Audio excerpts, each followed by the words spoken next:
भारत ने एक agreement sign किया है। कुछ बातें चल रही हैं जब भारत कह रहा है कि भारत ट्रेन करेगा अपने लोगों को रशियन कंपनीज में एम्प्लॉयमेंट के लिए, यानी भारतीय वर्कर्स ट्रेन किए जाएंगे कुछ इस तरह से ताकि रशिया में जो रिक्वायरमेंट है वर्कर्स की उसकी वो फुलफिल कर सकें, चाहे बात कल्चरल ट्रेनिंग की हो, लैंग्वेज की थोड़ी बहुत हो। और इसके लिए उनके डेप्टी पीएम के साथ भारत के जो फॉरेन मिनिस्टर हैं एस जयशंकर, उनकी बातचीत भी हुई। आखिर क्यों भारत इस तरह की ट्रेनिंग प्रोग्राम्स चला रहा है और क्यों रशिया को इंडियन वर्कर्स की जरूरत है?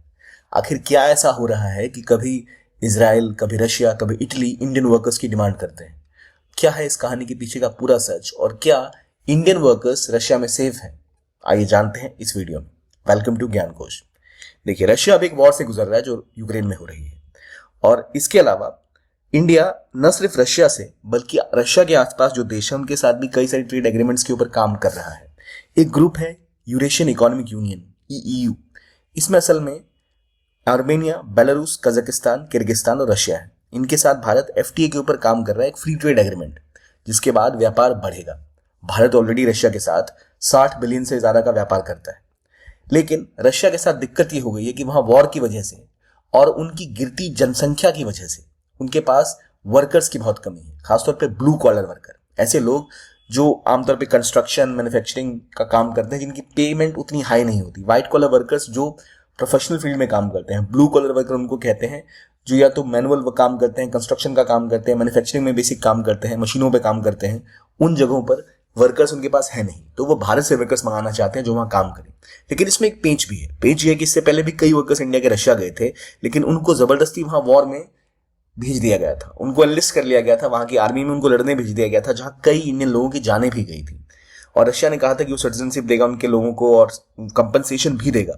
प्राइम मिनिस्टर मोदी ने बात की थी रशियन प्रेसिडेंट पुतिन के साथ। उसके बाद जाकर कुछ लोग जो इंडिया के एनलिस्ट हुए थे रशियन आर्मी में धोखे से, उनको वापस भेजा गया। तो ये सब बातें भी भारतीय लोगों के दिमाग में चल रही है, सरकार के दिमाग में चल रही है। इसलिए इस बार बात ऐसी हो रही है कि हम सीधा रशियन गवर्नमेंट से सीधा क्लियरली बात करें कि अगर ऐसा कुछ एग्रीमेंट होगा तो उसके तहत कुछ नियमावलीज होंगी कि आप उनको कैसे हायर करेंगे और कौन हायर करेगा। भारत ने बात जहां की है यूरेशियन इकोनॉमिक यूनियन के साथ कि भाई आपके साथ एफटीए करेंगे, ट्रेड बढ़ाएंगे, लेकिन इसी में रशिया एक इंपॉर्टेंट पार्ट है। रशिया असल में ईयू का सबसे बड़ा मेंबर है और डिसीजन मेकर असल में रशिया ही है। इस एफटीए के बाद हम उम्मीद कर सकते हैं कि भारत से व्यापार तेजी से बढ़ेगा। अभी जो व्यापार होता है रशिया के साथ वो अराउंड $60 बिलियन के आसपास है, जो $100 बिलियन का बायलैटरल ट्रेड अगले 5 सालों में पहुंच जाएगा। लेकिन मैक्सिमम चीजें ये हैं जिसमें भारत इंपोर्ट करता है रशिया से। भारत अब एक्सपोर्ट भी बढ़ाना चाहता है, और क्योंकि वहां अब धीरे धीरे मैन्युफैक्चरिंग बढ़ेगी तो उन्हें वर्कर्स की रिक्वायरमेंट होगी। उनके कई सारे लोग वॉर में इन्वॉल्व हैं, जनसंख्या रशिया की लगातार गिरती जा रही है, वहां लोग शादियां नहीं करते, बच्चे पैदा नहीं करते।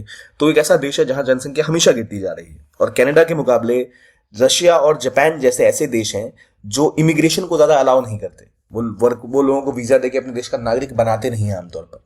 इसलिए कनाडा में जब जनसंख्या गिरने लगती है तो वो बाहर से लोगों को बुला के उनको पहले अपने देश में रखते हैं, काम करवाते हैं, बाद में उनसे वो सिटीजनशिप भी उनको मिल जाती है, या परमानेंट रेजिडेंटशिप जिसे पीआर कहते हैं।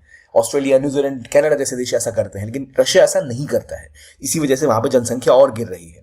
और अब की बार जब उन्हें वर्कर्स की जरूरत है तो वो भारत की तरफ देख रहे हैं। असल में रशिया, उनके आसपास देखिए बेलारूस, कजाकिस्तान, आर्मेनिया, किर्गिस्तान, ये देश पार्ट है ईयू का, यूरेशियन इकोनॉमिक यूनियन का। अब देखिए रशिया इतना बड़ा देश है, इनकी यूरोपियन पार्ट यहाँ पर जहाँ इनकी मेजर सिटीज है उस इलाके में, यहाँ व्लादिवोस्तोक है जगह, रशिया उसको भी डेवलप कर रहा है एज अ पोर्ट, जहाँ बहुत सारा व्यापार वहां से भी होता है। तो इन जगहों पर काम करने के लिए लोग चाहिए जो उनके पास बिल्कुल भी नहीं है। इंडिया के पास क्या है भाई, लोग ही लोग हैं। और क्योंकि वो अगर रशिया जाएंगे, मान लो कोई इंडिया में वर्कर है, काम करता है 8-10 घंटे, कितनी तनख्वाह मिलती होगी? 15, 20, 25, 30 हजार रुपए। और यही लोग अगर इसराइल जाके काम करते हैं, 1.5 लाख रुपए का पैकेज मिलता है महीने का। अगर वो रशिया जाएंगे 1.5 से 2 लाख रुपए कमाएंगे। तो इसलिए एक बहुत अच्छा ये ऑप्शन है जहां भारतीय वर्कर्स दुनिया में जहां जहां स्किल गैप है, जैसे इसराइल में स्किल गैप, वर्कर्स का गैप है, जहां इसराइल में वर्कर्स नहीं है, रशिया में नहीं है। आप इटली की बात कर लो, कई ऐसे यूरोपियन देश है जहां वर्कर्स चाहिए उन्हें जो कम कीमत पे अच्छा काम कर सके, खासतौर पे कंस्ट्रक्शन सेक्टर में, बाकी जगहों पर। तो भारत को रिक्वायरमेंट है कि भारत ब्लू कॉलर वर्कर्स को भी ट्रेन करे। हालांकि हमें जरूरत तो होनी चाहिए कि हमारे जो वर्कर्स हैं वो अपने देश में ही काम कर पाए, लेकिन अगर बाहर भी जाकर वैसा काम करके अच्छे पैसे कमा सकते हैं तो इसे सर्कुलर माइग्रेशन कहते हैं, वो भी हो पाएगा और वहां जाकर काम कर पाएंगे। लेकिन इसका मतलब ये नहीं कि कोई देश उनका फायदा उठाए। जैसे अभी इजराइल गाजा में वॉर चल रही थी, उस वक्त में इंडियन लोग जो वहां काम कर रहे हैं थोड़ा खतरा भी है। जो लोग रशिया में काम करने गए उन्हें जबरदस्ती पकड़ के उनसे फौज में भर्ती करवाया गया। तो बाद में व्लादिमीर पुतिन को जब डायरेक्टली प्राइम मिनिस्टर मोदी ने कहा, तब जाकर वो उन सबको छोड़ दिया गया कि ठीक है आप जाइए जाइए, जो भी एनलिस्ट हुए हैं वो वापस इंडिया आ गए थे। तो यहाँ ध्यान रखने की जरूरत है कि रशिया के साथ जब जो वर्कर्स वहाँ काम करने जाए, उन्हें जिस काम में इन्वॉल्व होना है पहले क्लियरली पता रहे, उनके साथ धोखाधड़ी ना हो, उनको कोई फोर्स ना करे। और जब एम्प्लॉयमेंट एग्रीमेंट ऐसे साइन होते हैं तो ये चीज़ें की जाती हैं। जब ऊपर लेवल पे ये बातें हो रही हैं तो इसका मतलब भारतीय वर्कर्स की डिमांड यहाँ पर है। और रशिया में ऑलरेडी इंडियन स्टूडेंट्स भी काफ़ी सारे पढ़ने जाते हैं। वॉर के बाद कई लोग वहाँ से वापस आए थे, लेकिन हमेशा से रशिया में इंडियन स्टूडेंट्स पढ़ने जाते रहे हैं, खासतौर पर मेडिसिन और बाकी चीज़ों की पढ़ाइयों के लिए। इसके अलावा रशिया ने यह भी महसूस किया है कि रशिया में इंडियन ट्रैवलर्स बहुत ज़्यादा बढ़ रहे हैं, और 2025 के बाद तो रशिया बिल्कुल वीज़ा फ्री ट्रैवल देगा इंडियन टूरिस्ट को। तो अगर आप इंडियन टूरिस्ट हैं, रशिया जाना चाहते हैं, तो बिना वीज़ा के आप 2025 के बाद रशिया जा पाएंगे। और उम्मीद की जा रही है 6 गुना से भी ज़्यादा इंक्रीज होगी रशिया में इंडियन टूरिस्ट का, क्योंकि वीज़ा फ्री एंट्री होगी तो काफ़ी लोग आसानी के साथ रशिया जा पाएंगे। रशिया का जो इलाका है वहाँ ऑलरेडी मूवीज़ भी शूट हो रही हैं, वो उसके ऊपर भी स्पॉन्सरशिप दे रहे हैं, डिस्काउंट दे रहे हैं, और वहाँ का टेरेन जो है बहुत खूबसूरत है। तो जो लोग स्विट्जरलैंड, यूरोप वगैरह जाना चाहते हैं, अमेरिका अगर आप जाएंगे तो आपकी अपॉइंटमेंट की इंटरव्यू में ही 1 साल लग जाएगा आपको। रशिया आप बिल्कुल टिकट कटा के सीधा पहुंच सकते हैं। तो वहां से इंडियन टूरिस्ट बढ़ेंगे, इंडियन वर्कर्स को वीजा मिलेगा, तो वहां जाकर काम भी कर पाएंगे। और अगर हम एफटीए साइन कर लेते हैं रशिया या फिर ईयू के साथ, तो उसके बाद हमारे पास एक बड़ा एरिया होगा जहां हम अपने सामान को एक्सपोर्ट कर पाएंगे, हमारे लोग काम करने भी जा पाएंगे, टूरिज्म भी बढ़ेगा, कल्चरल एक्सचेंज भी बढ़ेगा।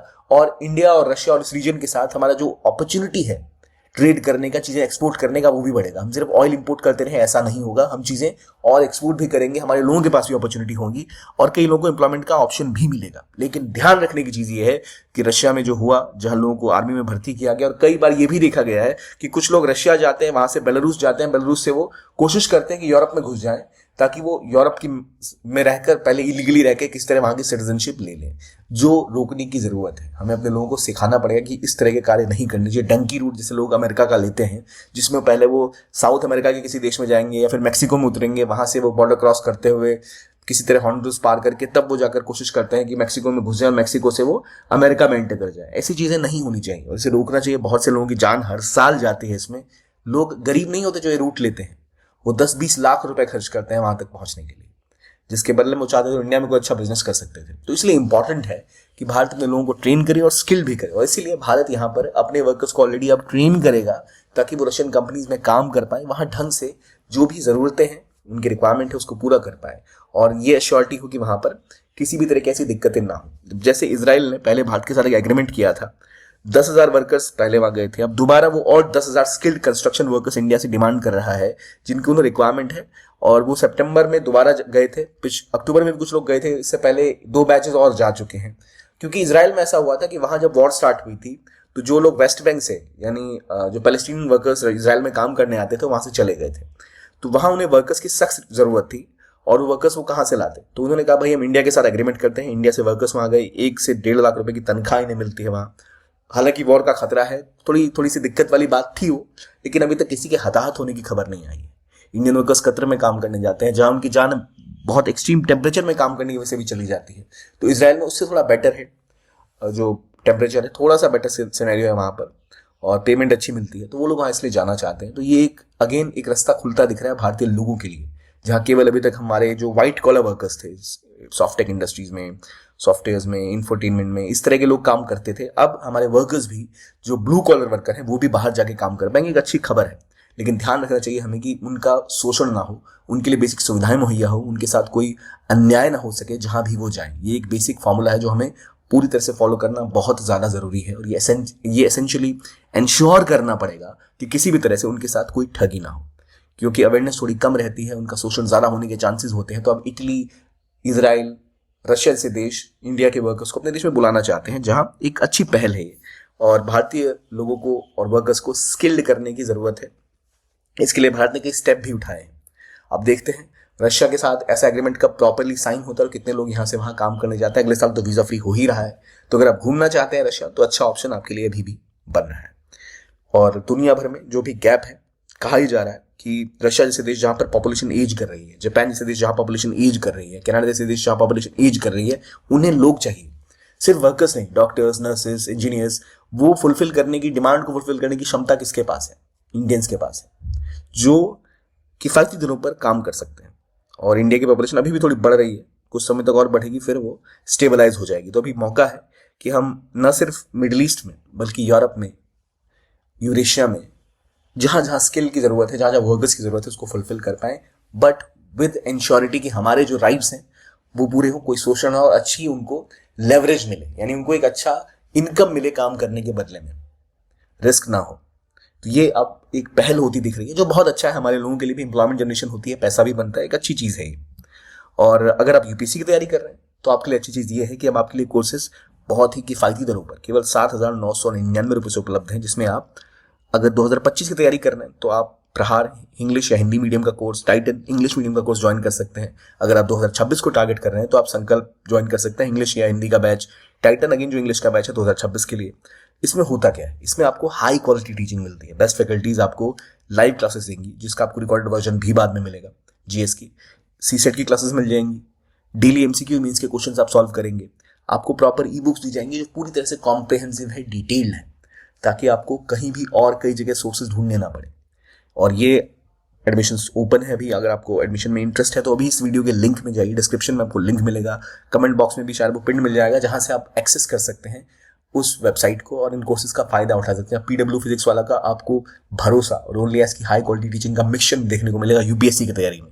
सो डू ज्वाइन इट अगर आप इंटरेस्टेड है तो ये था आज का वीडियो। आई होप आपको ज्ञानकोश का ये वीडियो अच्छा लगा हो। आप कुछ और चाहते हैं जो मैं एनालाइज करूं तो कमेंट बॉक्स में जरूर लिखिए। Thanks for watching and have a nice day.